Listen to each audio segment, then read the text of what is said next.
and welcome to the Healthy Half Hour podcast. We are your hosts, Richard and Karen Inslee.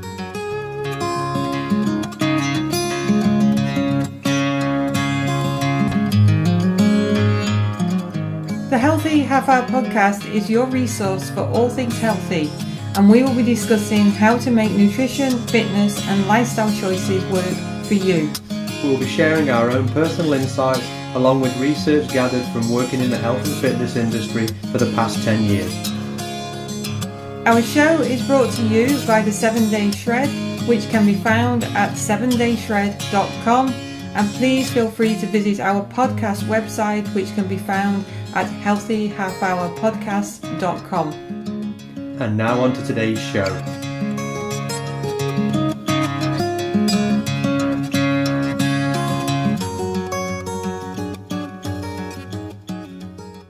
Hello and welcome back to episode 30 of the Healthy Half Hour podcast. Wow. We've done that many. We've got double figures with listeners yet. I don't know. I think we've got about 8 listeners so far. So I think we're moving up, certainly. So and one of them's my brother, so... That's true. So that may count.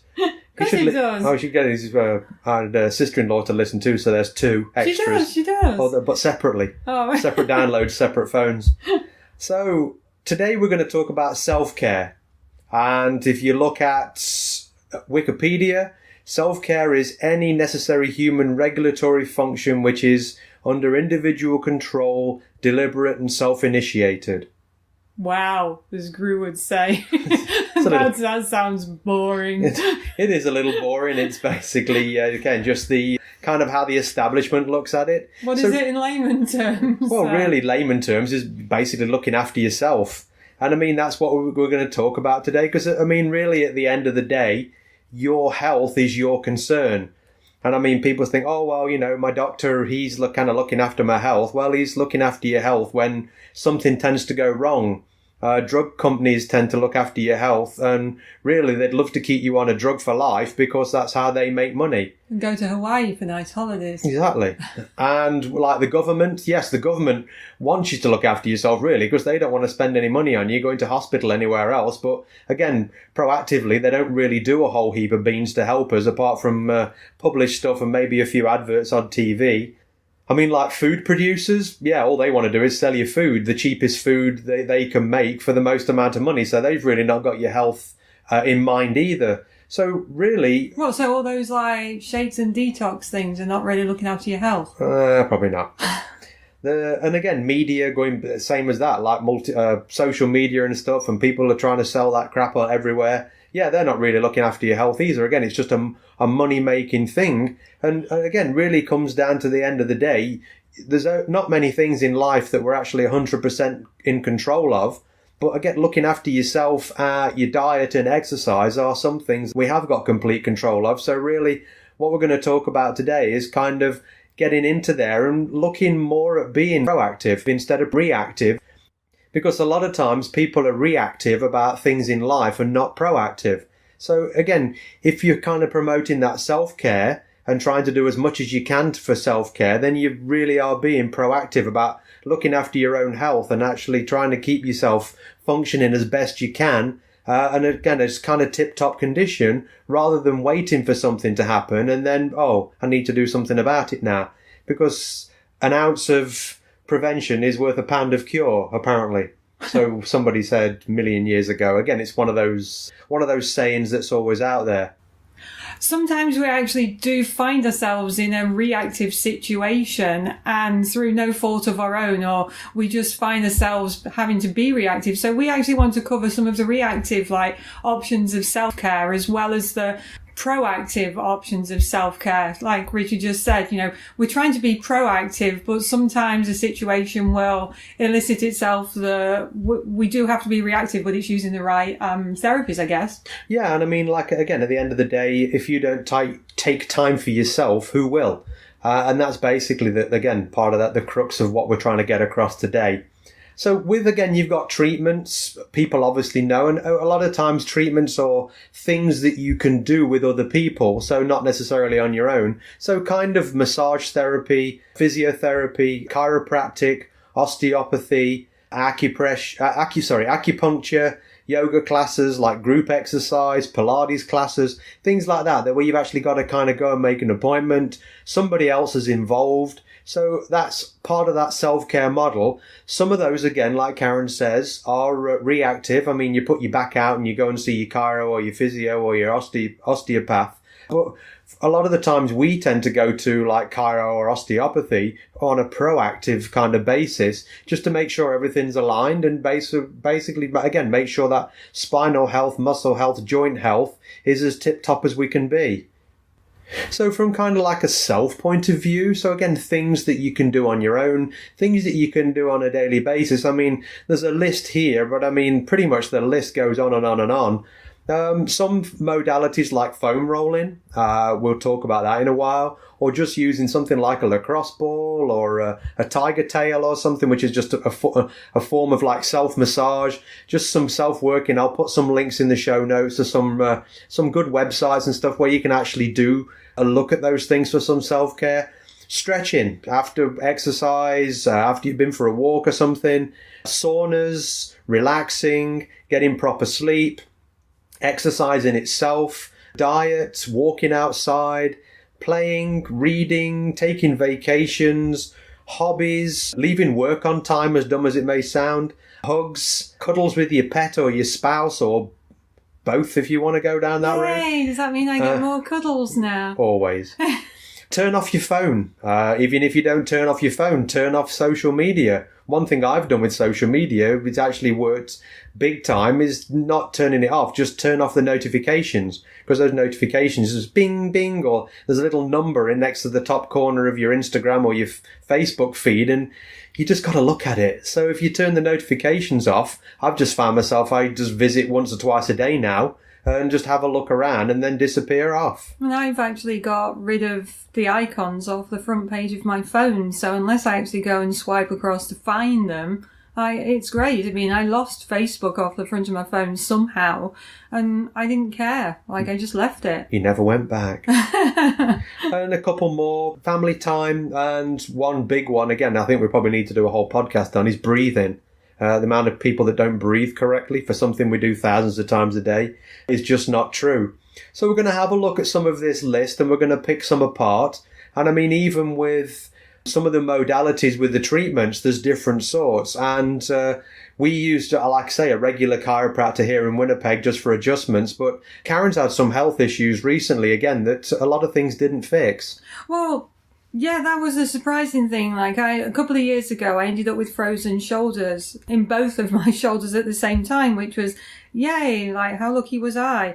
And when I tried everything from regular massage to regular chiropractic to physio to acupuncture to massage, absolutely everything. And we, as Richard's already mentioned, we use an osteopath, but even she couldn't get to the bottom of it. And I actually went and tried some network chiropractic, and we'll explain a little bit more about that later if we get a chance to. I'll give you a chance.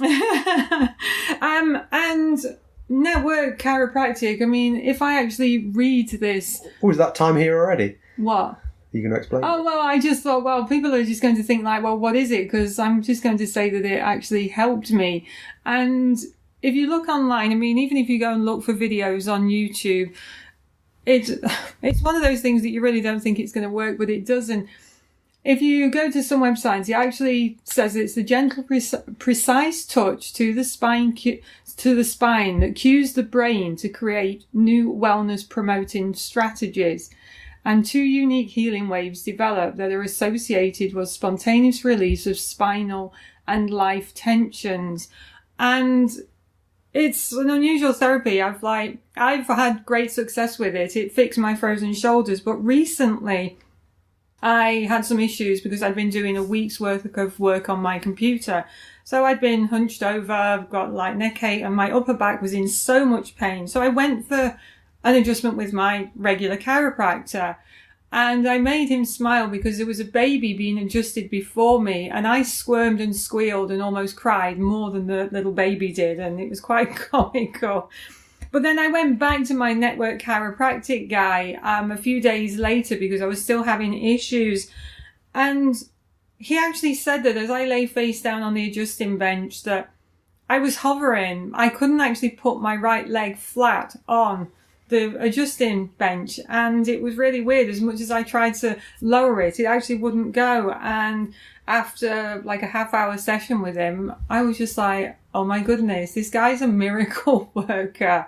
And I don't know, you think that it works kind of on the like acupressure points? Yeah, from what I've been read and told, they do kind of work on the acupressure points, and someone gave me kind of a layman's look at it as basically what happens is the brain sends a signal through the nerves down to the muscle, and the muscle should send a signal back, just kind of a self-awareness thing, kind of proprioception thing, saying, hey, I'm here.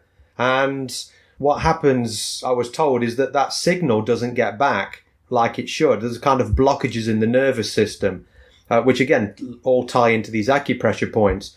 So when you end up with that blockage in the nervous system, what happens is the brain doesn't know what's going on. So basically it'll start to tense the muscles, and it'll hold the muscles in tension because it wants to protect itself and protect the spine. Because again, that self-awareness, proprioception isn't being fed back to the brain. So the brain doesn't know how things are. So again, as a safety mechanism, it tightens everything up. So again, network spinal analysis, it's not regular bone cracking like chiropractic is. It's basically, again, just the release of these acupressure points, which kind of lets that signal come back to the brain. Then the brain can release that tension. And Karen actually said last time when you came home that it was like almost like somebody took a 45-pound plate off your back as the retention came out. Yeah, it's really weird. You lie there and it doesn't work for everybody. And we've referred our friends and clients to the doctor that we use in the city, and probably 60% have seen like results. But like I said a few minutes ago, even my osteopath was really surprised that the network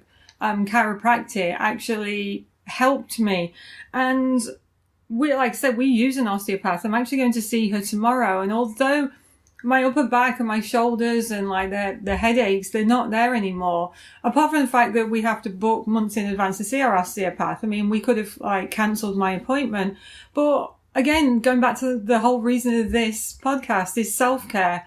I still want to go and have my hour session with her, and just to be, like I say, looked after, and she might uncover some other things that are not quite physically present. Yeah, and that's the difference between like osteopathy and a regular chiropractor. You go to a chiropractor normally, for those who are familiar, and again, it's larger in North America than it is in Europe, and you'll spend anywhere from 5 to 10 minutes with the chiropractor, and a lot of that is basically, again, manipulation of hard tissue. And I always joke because Rich is like just explaining about the difference between obviously the adjustments with a chiropractor and osteopath. And I always joke saying that like our osteopath sees more action than what you do with the positions that she gets me into on the adjusting couch. And when she's listening to this podcast, she's going to be rolling her eyes. Yeah, that's what we're not giving a name out. No, we won't give a name out. She'll freak out. So, and again, osteopathy, it works the soft tissue as well as the hard tissue. So again, not just the adjustments, spinal adjustments, but there's other adjustments they can make. Again, ligaments, tendons, muscles kind of tighten up. Even the muscles, ligaments, tendons that hold your organs in place. So like ligaments that kind of hold your kidneys and again, your diaphragm and other things can get tense up. And there's things in the osteopathy manual and kind of their modalities of therapy, and they can kind of move things around and shuffle things. And again, some people are probably rolling their eyes thinking this is just hokum, but again, we know a lot of people who've been and had these things done, and whether it is in your head or whether it is actually in your body, if it works, it works at the end of the day. And I mean, somebody asked me a question the other day about Reiki, and what do you think? And again, my exact answer was, I have no idea whether it works, but if you find relief from it and if you think it's something that does work for you and it helps you, then why not? You know what I mean? Some people just start shouting snake oil, but again, it's down to the individual, and a lot of placebo is a real thing.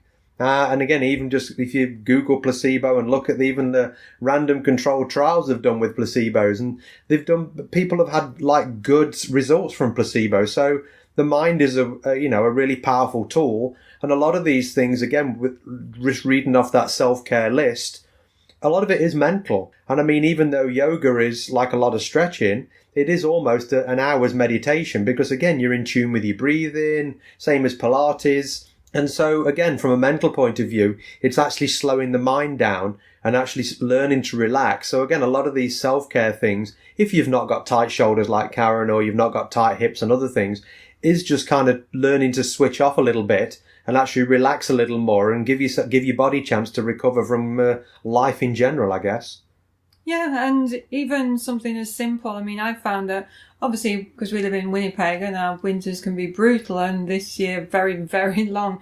But even just something sitting on our deck first thing in the morning, just having a coffee and no electronics and just, some sunshine, just quiet time is just nice. It's like something as simple as that. Yeah, and I mean, it's ground into us from kind of school age that kind of, the more the sacrifice, the bigger the reward.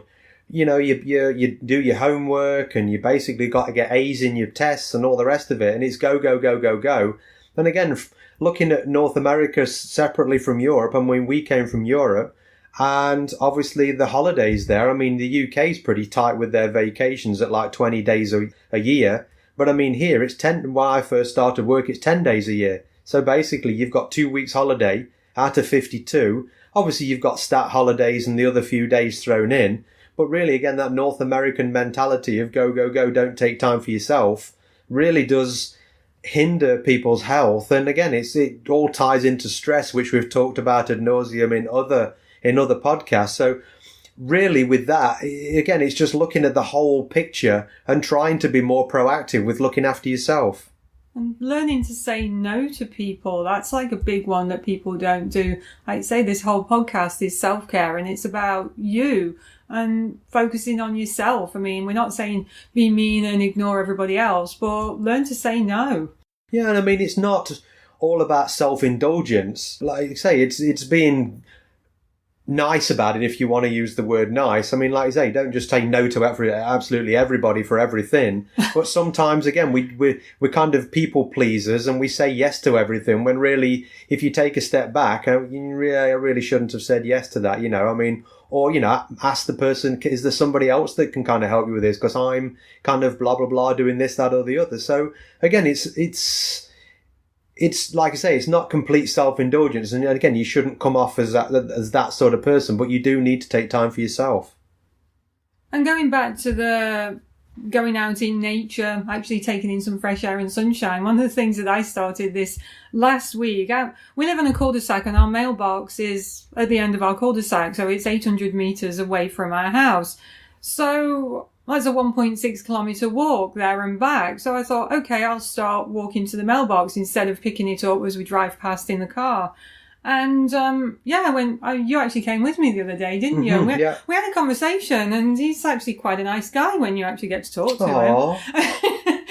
But it was really nice. I mean, we didn't have our phones. We just I don't know, how long did it take us? I mean, we didn't race. I mean, but it was just nice. It was a nice day. It was sunshine and it was just walking. Can't beat a bit of vitamin D on your face, that's for sure. So going back to, again, some of the self-care list, like I say, foam rolling a few years ago basically popped itself up. I mean, some of the self-care community, like the massage therapists and stuff, were kind of kicking back a little bit, saying, no, you shouldn't do it because you don't know what you're doing to yourself, yada, yada, yada. But again, if you're gentle with it and don't go crazy, now I just find it a really, really great modality.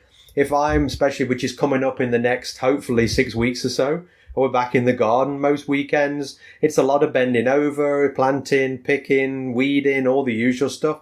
So more often than not, I'll come in, my lower back will be sore, and that's normally my message. Once your lower back gets sore, you've done enough gardening for the day. So I'll come in, a little bit of foam rolling, a little bit of stretching, and the other thing we've got at home is an inversion table. So I hang upside down for 5-10 minutes, and to be honest, by the time I get up in the next day, my back's perfect. There's no pain, no nothing. And I've learned that routine now, just that little bit of self-care after I've gardened. Yes, I did too much with the gardening, but it's a short period of time and you've got to get things done. So just taking that little bit of time afterwards, just to help you out. And even I have clients that commute across provinces in Canada. So, I mean, they'll drive to Saskatchewan or maybe even as far as Alberta. If not, they're flying, that there, and you can sit on the plane for a few hours, not moving, and just getting them to promote to stretch. I mean, drive for a couple of hours in your car, stop, pull over somewhere, go to the gas station, maybe go to use the washroom, but stretch your back out a little bit. And I've given stretching sheets to clients for that, just to help them. Because again, if you sit in one place for too long, especially like in a car or in an aeroplane, where you're actually crumpled up and you can't really move, you can't shuffle around anywhere. I mean, luckily the aircraft, you can get up and go to the washroom there. But if you're in a car and you're driving, like, say, west from here, I mean, the next town, major town's like 6-7 hours away. So, I mean, it's just not good for you to sit in that one position, especially if you've got a history of hip problems. So just, again, a little bit of self-care is pulling over at the side of the road and having a stretch. I mean, like I say, it's not rocket science, but going back to that, the more you sacrifice, so we need to get to where we're going, go, go, go, just keep your pedal to the metal and don't stop. If you've got issues and you need to stretch them out, then just taking that 10 minutes, okay, you get there 20 minutes later because you stopped twice, but you'll feel way better the day afterwards. And one of the things that we found, especially here, I mean, obviously the healthcare the benefit system is different over here than it is in the UK. And Einstein's theory of insanity, keep going back to doing the same thing over and over again and expecting a different result.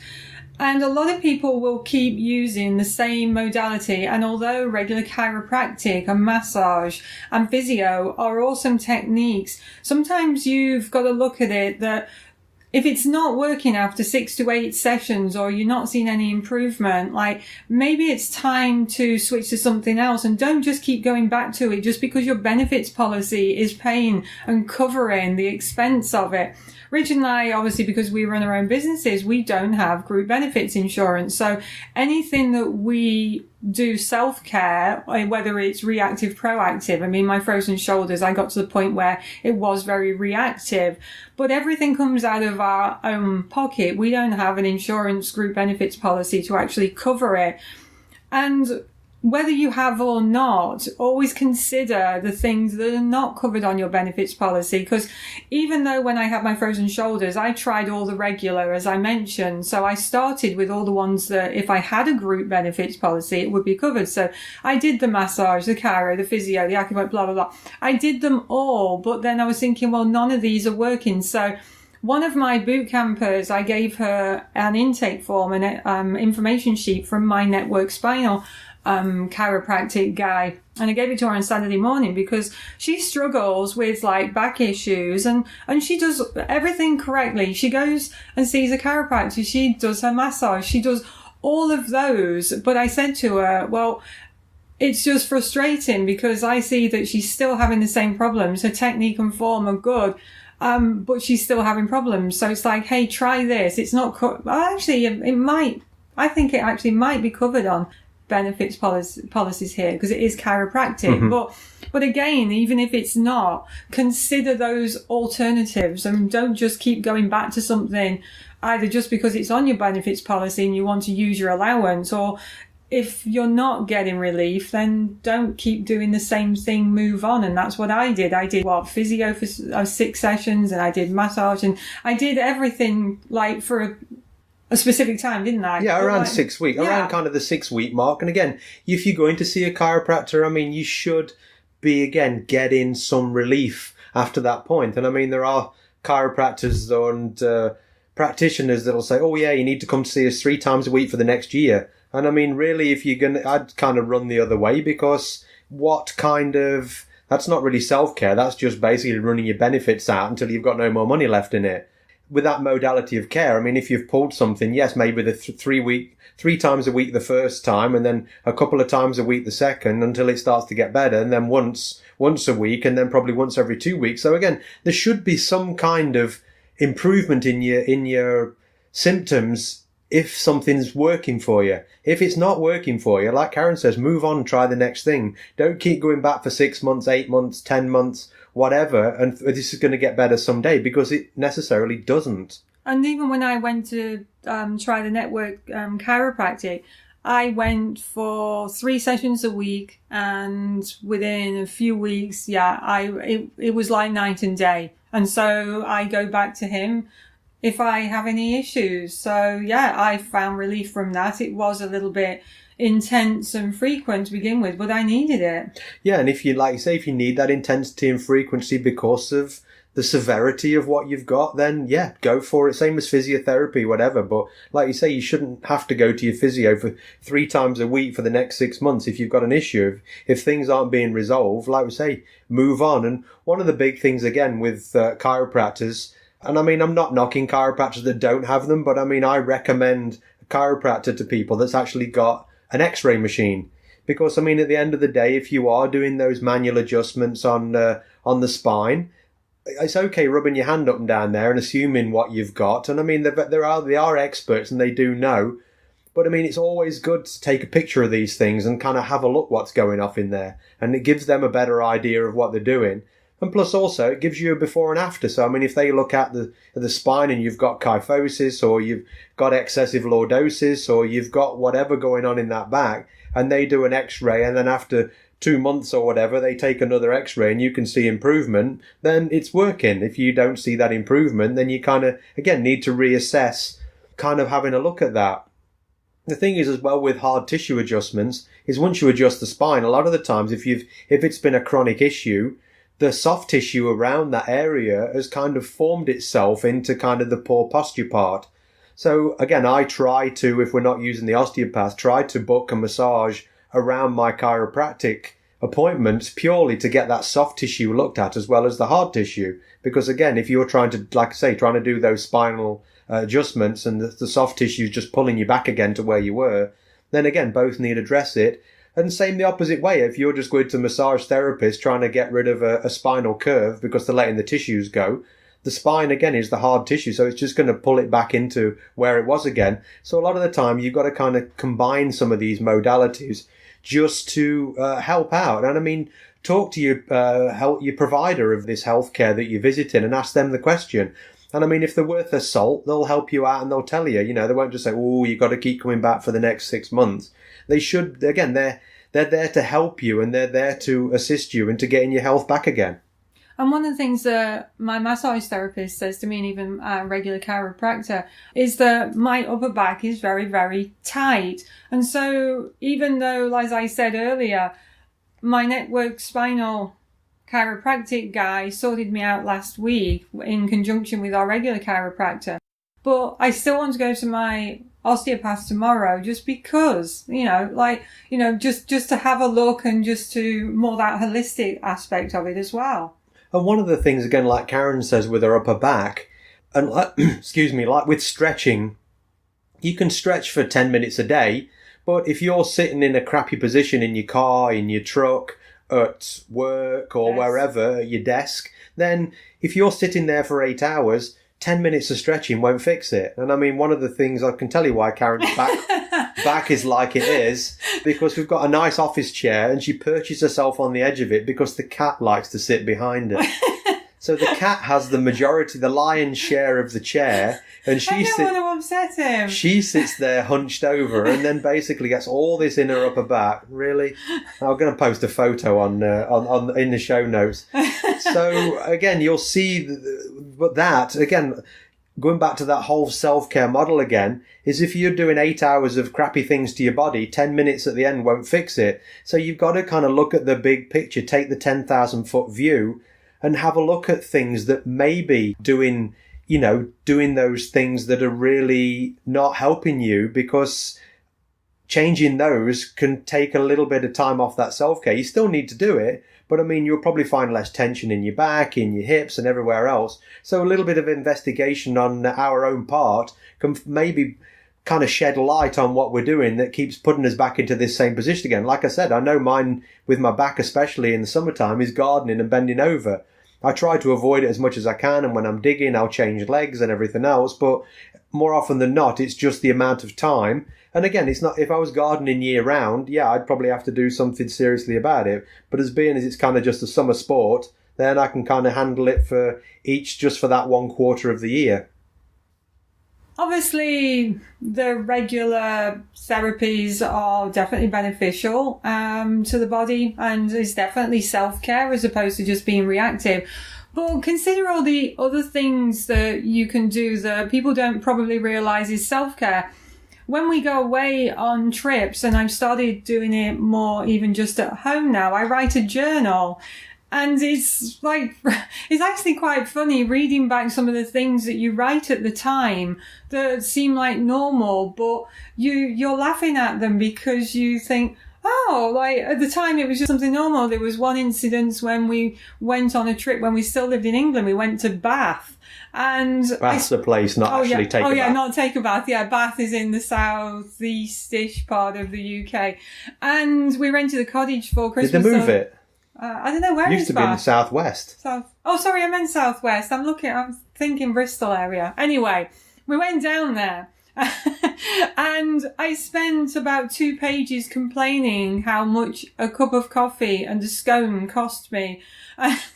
It's just the way that I wrote about it. And we're like, I'm reading it out loud and we're laughing. And so laughing is great, like self-care as well. So just being able to do something fun. I love to be able to paint and draw, and I've been picking up my paintbrushes more recently, and I've done some painting yesterday and this morning. And it's just really nice just to have some fun with the paints and the colours. And even people, playing outside, playing with the kids, playing with the grandkids, and even singing is is therapy. Well, yeah, it's good exercise for all the local cats when they come running to the door and they hear you. I tell you something. It might not be therapy to you, but in my head, I sound like Celine Dion. Really, I just think that you've got very poor hearing. You know what I'm going to do? You're going to video record it. No, I'm not. We're going to stop it there.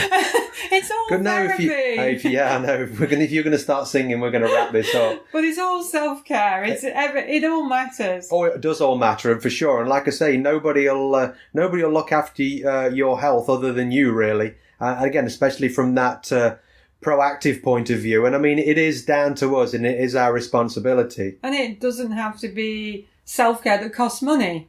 No, 100%. And I did a blog post not long ago saying, don't make your kids' activity the excuse that you don't do any. So, I mean, if you look at that again, it's a lot of people, we talk to clients, I've got my kids in these sports and yada, yada, yada, and I can't do this. And basically, like I say, the parents are sacrificing themselves so their kids can go and do all these sports. So while your kids are doing sports, walk the arena, go and do something, Run move. the lap of the football pitch. Yeah, whatever you're doing, walk the football pitch if it's outside, you know what I mean? Just do, or walk up and down. So keep moving while you're doing things. And sometimes, again, parents get a little we're not parents. It's easy to stand on the sidelines and look in. But having your kids in 10 different sports, maybe you should make it 5 different sports. You just reminded me, somebody told me about a local soccer or something that they were doing in our local town of Oakbank, and one girl was actually doing a mini boot camp for the mums and dads watching. Yeah. They just it was 15-20 minutes and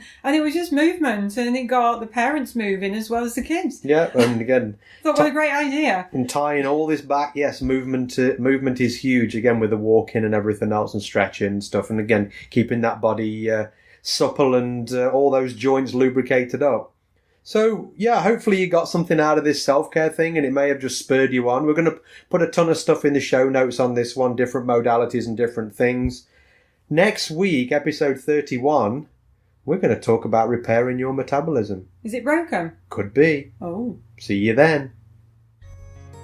That's all we have time for right now, but we do hope that you join us for our next show.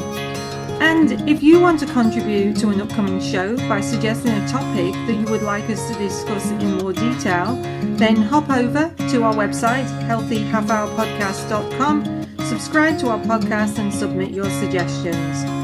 The Healthy Half Hour Podcast was brought to you by the 7 Day Shred, and don't forget to share our details with your friends and review our show. Until next time, thanks for listening.